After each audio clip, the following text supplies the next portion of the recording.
अस्सलाम वालेकुम। अच्छा, ये लाइफ जैकेट का बंडल आया हुआ है कोरियन। ठीक है, ये एक बंडल मैं अभी इसका आपको साइड से दिखाता हूँ। बहुत ज़बरदस्त स्टॉक और साफ़ सुथरा स्टॉक है। अच्छा, ये लाइफ जैकेट होती है जो समंदर में पहनी जाती है, या स्विमिंग पूल वगैरह में, या समंदर में, या नहर वगैरह में पहनी जाती है, जो ऊपर से लाइफ जैकेट। अच्छा, इसका देखें, ये कोरियन स्टॉक है। अच्छा, माल इसका आप देखें बहुत ज़बरदस्त नज़र आ रहा है और साफ़ सुथरा दिख रहा है। कंडीशन वगैरह इसकी बहुत साफ़ सुथरी नज़र आ रही है, आपको वीडियो में दिख रहा होगा।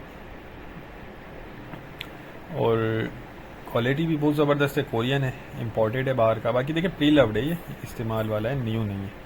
इसकी काफ़ी डिमांड है आजकल लाइफ जैकेट की, और ये सिर्फ 2-3 बंडल ही होते हैं घंटे में, ज़्यादा नहीं आते। ठीक है। अच्छा, इसके रेट मैं आपको बता दूं, 14,000 रुपये इसके रेट हैं। और जो है कोरिया का ये स्टॉक है, तो जिसको भी चाहिए वो रब्ता कर ले। 14,000 रुपये का बंडल ये आपको मिल जाएगा। स्क्रीन पर नंबर चल रहा है, हमारा गोदाम शेरशाह कराची में है। आप रब्ता करके अपना ऑर्डर बुक करवा सकते हैं। पेमेंट प्रोसेस हमारा एडवांस होता है। ठीक है, और पूरे पाकिस्तान में हम ट्रक अड्डे के ज़रिए माल बिल्डी करवा देते हैं।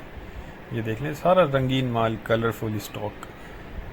ठीक है, तो जो भाई इंटरेस्टेड हो रब्ता कर लें। नेक्स्ट वीडियो तक के लिए हमें इजाज़त दीजिए।